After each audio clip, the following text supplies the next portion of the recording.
Hey everybody, it's me Awista Anwar, and in today's lesson we will do the question and answers of unit number 7, Sports and Games, based on the One Nation One Curriculum English language. So let's start.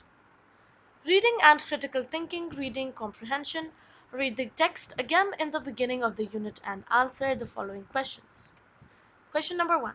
What is a passage type? A poem, a drama, a story, or a piece of information? A piece of information.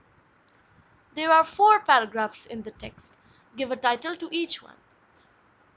First paragraph, second paragraph, third paragraph, and the fourth paragraph.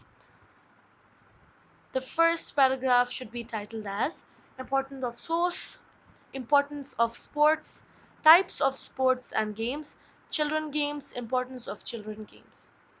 What is the team celebrating at the end?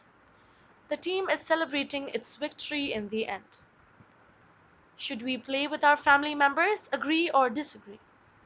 I think we should play with our family members because through family games, children learn a lot from their elders and a house becomes more cheerful.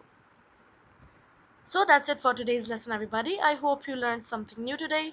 Make sure to subscribe to our YouTube channel, Compare Education Pakistan. Like this video and also make sure to share it with your friends and family. Bye. See you in the next video.